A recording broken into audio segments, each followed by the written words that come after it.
Bueno, y la principal decisión o noticia de todo este fin de semana fue la decisión tomada por la segunda Sala Penal de la Suprema Corte de Justicia con relación a los recursos de apelación que presentaron varios de los imputados con relación al caso de Odebrecht. Muy buenos días, Uchi, ¿cómo estás? Muy buenos días, Javier, buenos días a todos y a todas.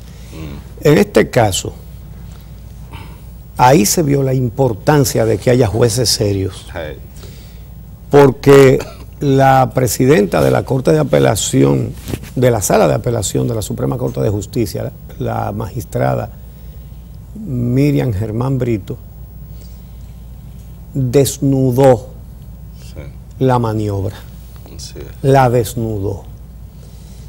Dijo la jueza Miriam Germán, que votó disidente,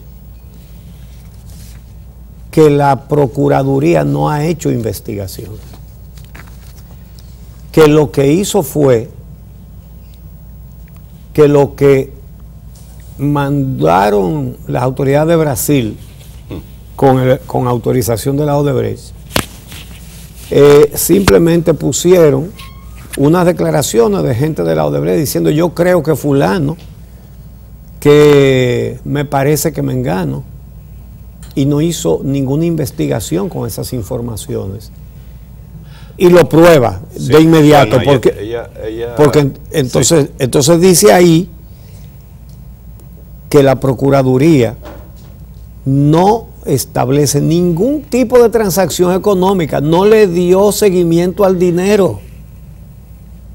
Entonces, ¿y qué fue lo que dio la Odebrecht? Hay que ver, porque hay muchos detalles de ese interesantísimo, de ese voto disidente de la magistrada Miriam Germán Brito, que lo va a presentar cuando se haga pública ya la decisión final de la segunda Sala Penal de la Suprema Corte de Justicia, que será ahora el 19 de julio y va a contener ese voto disidente. Y yo creo que sería bueno, Puchi, antes de irnos a los detalles de la decisión de Miriam Germán Brito, ver qué fue lo que decidió la Sala Penal, la segunda Sala Penal de la Suprema Corte de Justicia con relación a estos recursos. Nosotros tenemos un full donde se indica el cambio de medidas de coerción en caso de que en los que hubo cambio, y bueno, la ratificación de la decisión fundamentalmente en el caso de Ángel Rondón y Víctor Díaz Rúa. Si lo podemos ir pasando, por ejemplo, tenemos Ángel Rondón, que se mantiene con 1 año de prisión preventiva en la cárcel de Najayo Hombre. Ahí no hubo variación, como indicamos hace un momentito. Y tenemos el caso de Víctor Díaz Rúa, que tampoco tuvo variación a pesar de esa solicitud de cambio en su medida de coerción. Pues la segunda Sala Penal lo que hace es ratificar esa decisión. En el caso de Alfredo Pacheco, también se mantuvo sin variación. Recordemos que él tiene una fianza de 5 millones de pesos e impedimento de salida como medida de coerción, que fue ratificada, como decíamos, por esta segunda sala. En el caso de Conrado Pitaluga, que se le había puesto como medida de coerción 9 meses de prisión preventiva en Najayo Hombre, y esta medida fue variada a arresto domiciliario durante 9 meses, que fue el cambio que hizo ahora la segunda sala. Tenemos a Juan Temístocles Montaz, que tenía 6 meses de prisión preventiva en Najayo Hombres, y hubo un cambio en la medida de coerción a fianza de 15 millones de pesos, impedimento de salida y presentación periódica por 9 meses. Andrés Bautista, presidente del Partido Revolucionario Moderno, antes tenía una medida de coerción de 6 meses de prisión preventiva en Najayo Hombre, y esta varió también a una fianza de 15 millones de pesos, impedimento de salida y presentación periódica por 9 meses. Rudy González, ex diputado del Partido Revolucionario Dominicano, tenía una medida de coerción de 6 meses de prisión preventiva en Najayo y cambió, igual que los dos anteriores, a fianza de 15 millones de pesos, impedimento de salida y presentación periódica por 9 meses. César Sánchez, ex vicepresidente ejecutivo de la CDE, tenía medida de coerción de 3 meses de prisión preventiva en Najayo Hombre, y esta medida fue cambiada por la segunda sala a una fianza de 10 millones, impedimento de salida y presentación periódica por 9 meses. Máximo de Olio, de 3 meses de prisión tenía, de prisión preventiva en Najayo. Esto cambió a una fianza de 5 millones, impedimento de salida y presentación periódica por 9 meses. Y por último, Radamés Segura, ex vicepresidente ejecutivo de la CDE, con una medida de coerción de 9 meses de prisión domiciliaria que fue variada a fianza de 15 millones de pesos, impedimento de salida y presentación periódica por 9 meses. De los 10 imputados, a 3 se les mantuvo la medida de coerción y al resto se le varió. Bueno, entonces, en esa decisión votaron a favor de estas medidas los 3 que sacaron a Félix del Pozo. Sí, los jueces Alejandro Moscoso Segarra, Fran Soto e Hirojito Reyes, Angelán Casasnovas hizo un voto disidente bastante breve, y la presidenta de la Sala Penal, Miriam Germán Brito, hizo un voto disidente muy bien explicado y muy bien fundamentado. Vamos a ver primero lo que dijo la magistrada Esther Angelán Casasnovas.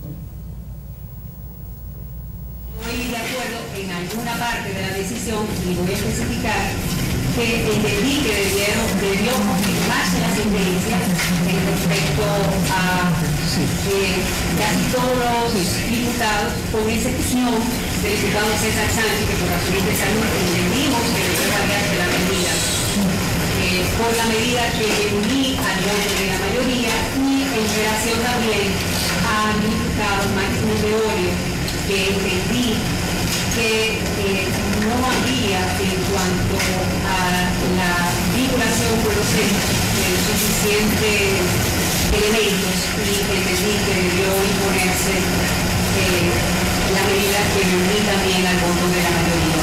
En síntesis, hay 5 votos en los cuales estamos la mayoría conforme en conjunto, y viendo que se trata de un crimen transnacional muy complejo, y que existe un peligro concreto que no debió, con respecto parcialmente a no debió variarse.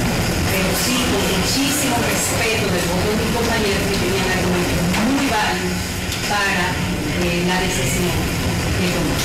Muchas gracias. Bueno, ahora vamos a escuchar el voto disidente de la magistrada Miriam Germán Brito, quien señala que si es por el expediente que presenta la Procuraduría ese caso, dicho como lo diría usted y como lo digo yo, se va a caer. Y más adelante entraremos en consideraciones sobre ese tema. Pero vamos a escuchar a la magistrada Germán Brito para que nadie le cuente a usted. Óigalo usted mismo. Gerardo Latrobe Díaz, con respecto a este asunto, dice: precisamente para neutralizar la tendencia a convertir la prisión provisional en un instrumento de lucha contra la criminalidad, debe acentuarse el respeto a los derechos fundamentales, como renuncia a la persecución de objetivos propios del derecho material. El restablecimiento del orden jurídico violado o de la confianza y seguridad ciudadana, y la prevención de futuros delitos o de la reincidencia, la eliminación de la alarma judicial o la intimidación general son fines más o menos discutibles que solo pueden perseguirse con la pena. El enfoque dado a la resolución recurrida, que reconociendo la inexistencia del peligro de fuga y el arraigo de los imputados, pasa a justificar la prisión preventiva esencialmente por el daño al Estado y la gravedad del hecho. No es posible pasar por alto que en este caso los procesados no intentaron sustraerse a las actuaciones judiciales y comparecieron, incluso cuando fueron requeridos de un día para el siguiente. Hay en la decisión recurrida un aspecto que llama la atención, y es que cuando abogados defensores plantean el respeto a principios contenidos en la Convención Americana, respondiendo el magistrado que no estamos sujetos a dicha convención, cuando en realidad lo que no estamos sujetos es al aspecto jurisdiccional, pero la convención sigue vigente porque el Estado no la ha denunciado. Y esta discusión quizás no tiene esa relevancia, porque teniendo como tenemos una constitución progresista, la mayoría del contenido de la convención ha sido vaciado en esa constitución. La sustentante de este voto no deja de reconocer la gravedad del hecho, pero el fundamentarse en parte de la decisión en dicha gravedad, o sea, la decisión se fundamenta muy marcadamente en la gravedad del hecho. Esto que reconozco gravísimo, este hecho, yo lo reconozco gravísimo y repruebo. Pero ese argumento me obliga a examinar aspectos probatorios que no son propiamente parte del ordinario de una medida de conversión, de coerción. Y a cualquier persona mínimamente preocupada por la suerte de este proceso, le atormenta el aspecto probatorio. Por ejemplo, sucede que la mayor parte de las pruebas que dice tener el Ministerio Público son fruto de delaciones premiadas que se han vertido en Brasil, pero una por una no contienen afirmaciones tajantes y precisas sobre actividades de los imputados. Abunda yo creo, me parece, y en algunos aspectos, una tajante negativa.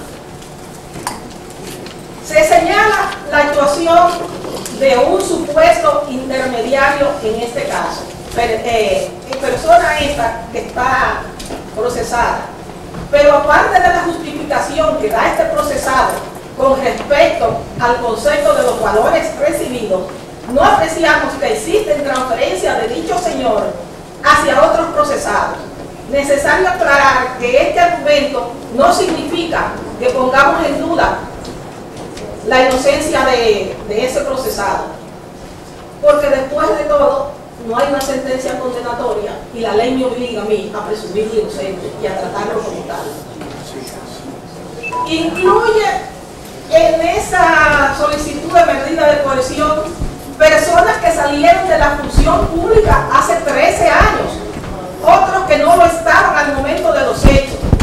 Los hay quienes se le atribuye participación cuando ya no eran funcionarios, o funcionarios también se le atribuye a personas actividades relacionadas con una función pública y resulta que es algo que sucedió cuando ya no detentaban esa posición.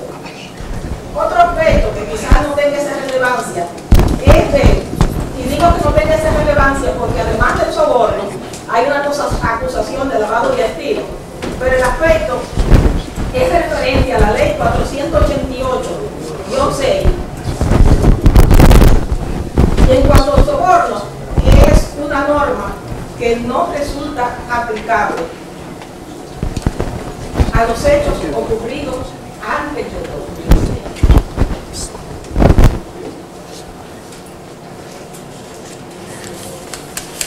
Como por ejemplo, donde el periodo...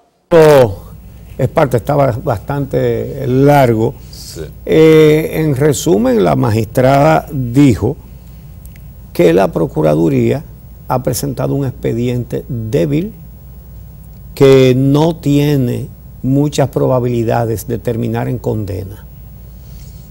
Y esto hay que pensarlo. No sé si recuerdas, Javier, que al principio de este caso, aquí dijimos, no pueden evadir el caso porque estalló en los Estados Unidos y en Brasil.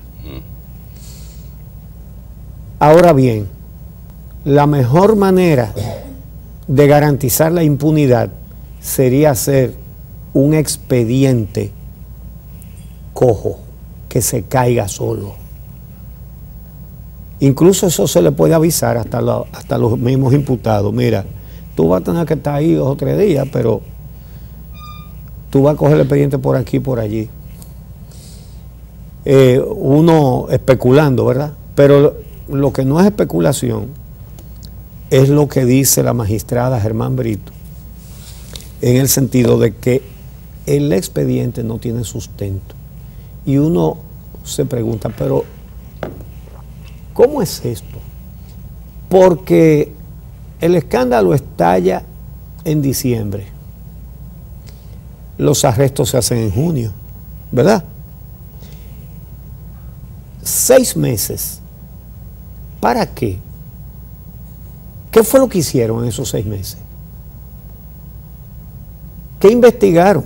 Si ella dice que ni siquiera presenta al Ministerio Público una sola transferencia de dinero, que es lo fundamental y es por donde hay que empezar. Vamos a ver las transferencias de dinero, quién depositó dónde y quién retiró dónde. El Departamento de Sobornos de la Odebrecht estaba aquí, lo trasladaron para acá.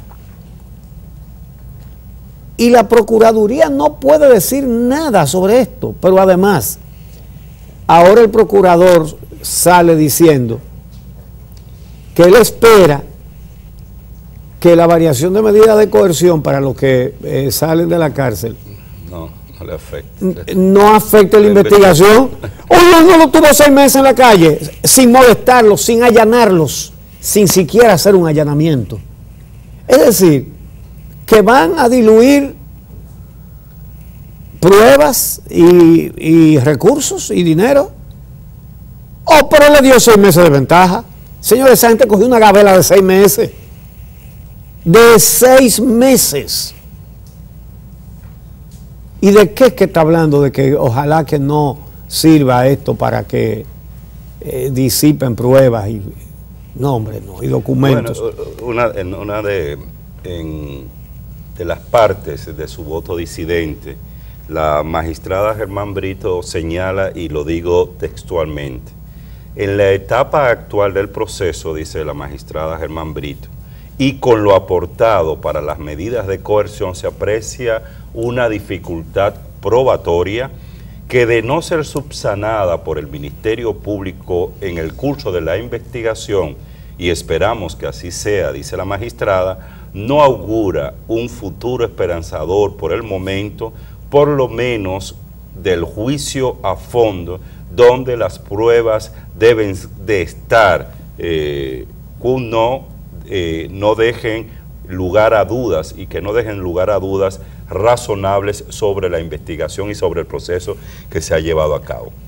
Y esto es fundamental porque se puede alegar, bueno, y así se ha indicado, que como se está en la etapa de solicitud de medida de coerción y de que el proceso se declarara complejo, pues el Ministerio Público no tenía que presentar un documento tan sustentado, ampliamente sustentado, con las pruebas de que dispone el Ministerio Público. Sin embargo, para una decisión de esta naturaleza, y muchos juristas así lo entienden, sí debe por lo menos el Ministerio Público dejar claridad sobre las pruebas que ha podido levantar, aunque no la presente en esta fase. Y es muy importante el llamado de atención que hace la magistrada Germán Brito, en el sentido de que, bueno, la justicia decidió darle a la Procuraduría General de la República, al declarar complejo el proceso, un periodo de 8 meses para esta investigación, ¿Qué garantías hay de que en este periodo de 8 meses se puedan subsanar todos estos fallos que ha presentado aquí la magistrada Miriam Germán Brito? Y eso sí bueno, es delicado. Podemos tomar como referencia el caso de los supertucanos, que tiene coincidencia con el caso de Odebrecht, aunque es mucho más pequeño. Corrupción de una empresa de Brasil que pagó sobornos para venderle cosas a la República Dominicana y que fue descubierto, investigado y descubierto y destapado por el Departamento de Justicia de los Estados Unidos. Tiene todas esas características en común.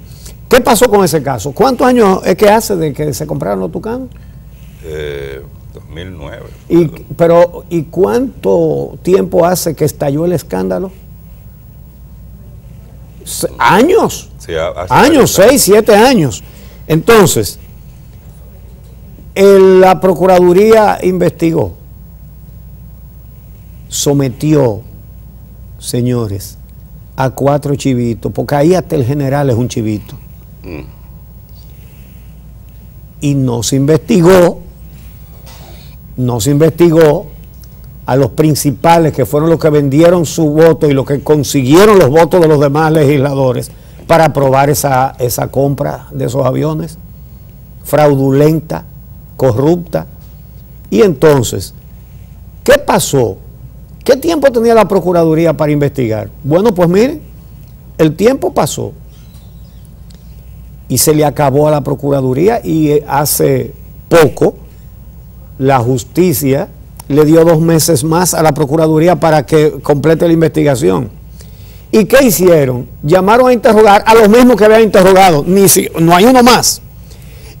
Y les hicieron exactamente las mismas preguntas que le habían hecho antes. Si ese caso también se va a caer por falta de diligencia del Ministerio Público. Entonces, esas son las consecuencias de que tengamos en este país a jueces del partido, a procuradores del partido, para juzgar a imputados del partido. Eso no puede ser.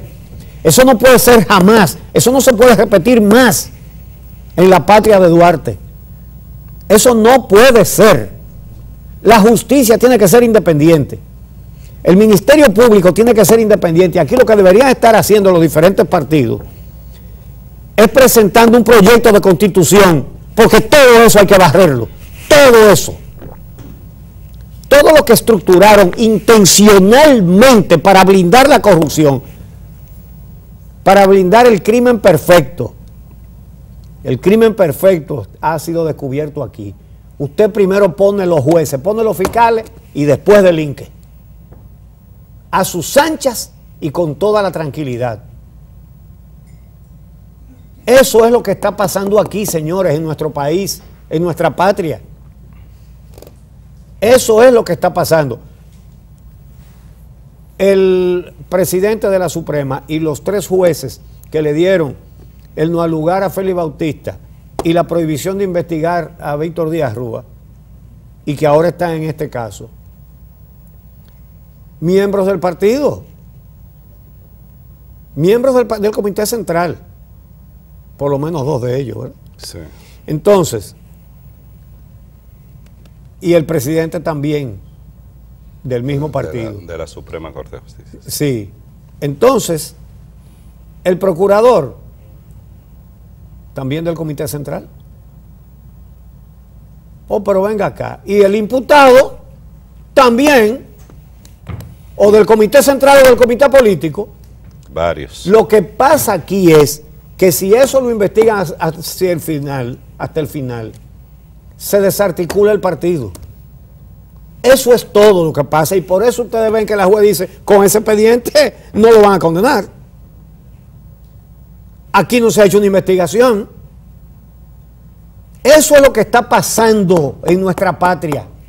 No se puede investigar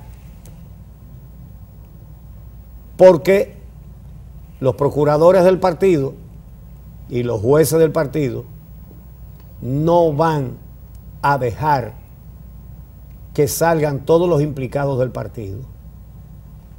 Han tomado solamente a algunos de los más evidentes y lo han dejado en que un Vasconcelos y un tal cual dice el dinero se le entregaba a fulano.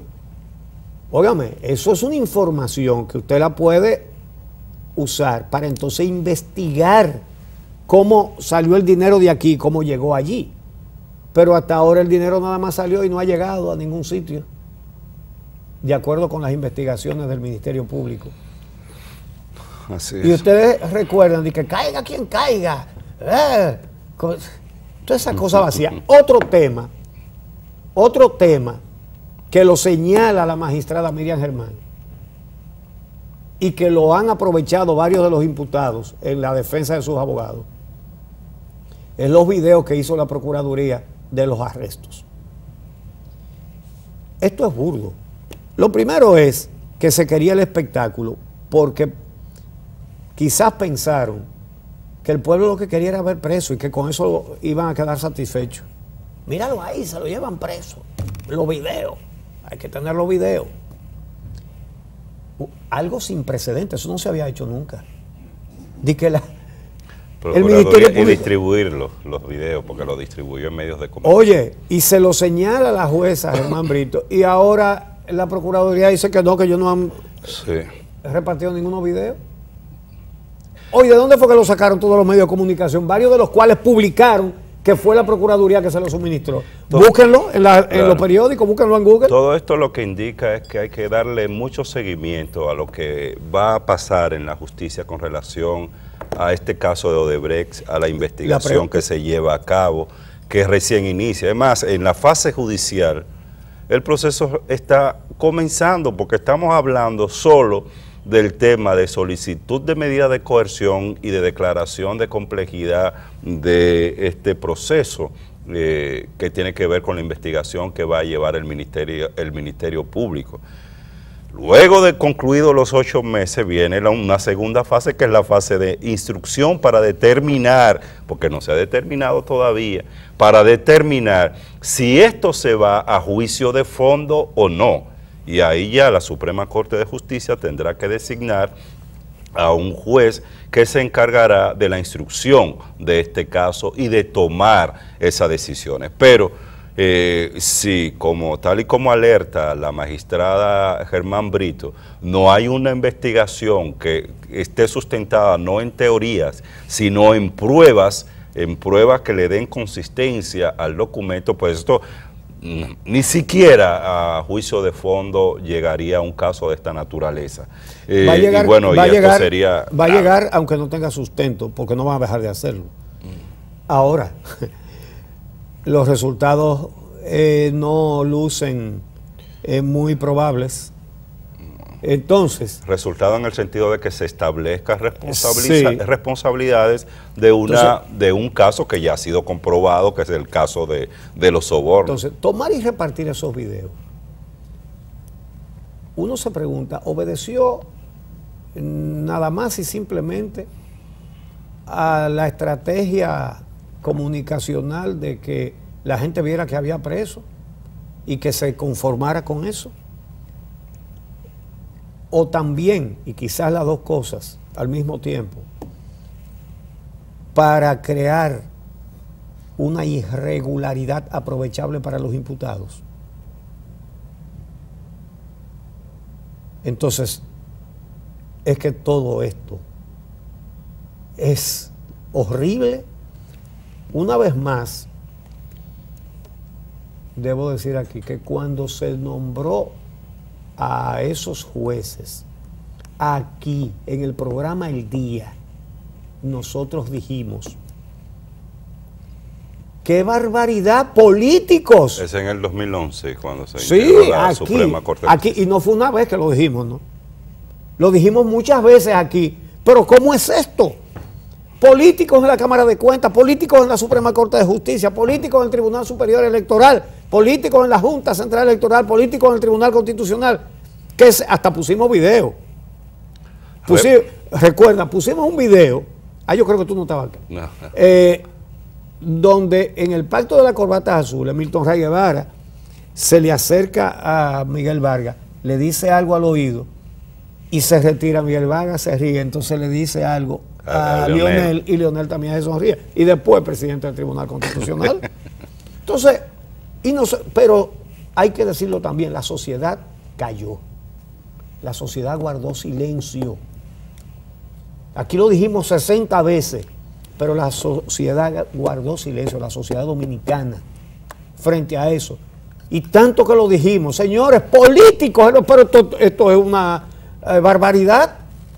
Esto es un atentado contra la existencia de la sociedad. Todo eso lo dijimos. Pero este país se quedó en silencio. Mírenlo ahí. Ahí está. Procuradores, jueces, procuradores del partido, jueces del partido, juzgando a corruptos del partido. Mírenlo ahí. ¿En qué termina eso?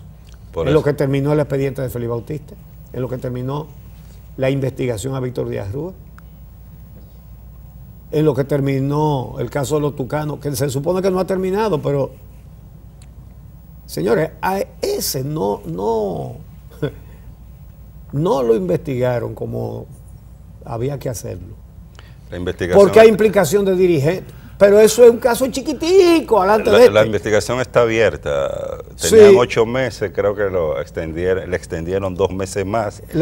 Está abierta. El Ministerio Público también se abrió. Mira, Uchi, tenemos que hacer la pausa. Bueno, todo esto lo que indica es que también hay que estar muy pendiente de lo que pasa en el Consejo Nacional de la Magistratura, que nueva vez está escogiendo a jueces de las altas cortes. Que van a juzgar este caso. Y si la ciudadanía no está pendiente de a quienes definitivamente van a poner ahí, pues puede pasar lo mismo que en el año 2011. Que van a juzgar este caso. Este caso. Los 4 jueces que entran a la Suprema Corte de Justicia. Sí, porque vamos a ver, la Suprema tiene 17 jueces. Ajá. Ya hay 5 que son estos, que no pueden juzgar el fondo. Que algo positivo es que ahí se fueron los 3 que sacaron a Félix del Pozo. Ajá. Entonces, pero tampoco pueden volver a juzgar este caso ni Miriam Germán Brito ni Ángela Casanova. Ya esos 5 están eliminados, quedan 12. Pero y Francisco Ortega Polanco. También. Entonces van a tener que poner un juez de instrucción especial. Ahí van 7. ¿Se mantiene Francisco Ortega? Como juez de instrucción, nos dice. El caso es que por las diferentes etapas que puede pasar el caso, van a tener que actuar todos y posiblemente van a tener que llamar a jueces de la cortes de apelación para que también actúen en esto. Por lo tanto, los 4 de la Suprema que van a elegir, hay que estar atentos. Visor. Aunque tú puedes poner el mejor juez o los mejores jueces, y si no quisieron hacer un expediente sustentable, se cae. Ahora, es importante los jueces, obviamente. Y hay una labor de meter políticos otra vez. Está la intención de meter políticos otra vez. Esta sociedad tiene que estar... Mira, la Conferencia del Episcopado Dominicano se pronunció el viernes reclamando jueces imparciales, jueces independientes. Ahora la sociedad sí lo está pidiendo, lo que no hizo la otra vez. Ahora sí lo está exigiendo. Vamos a hacer una pausa y regresamos en un momentito.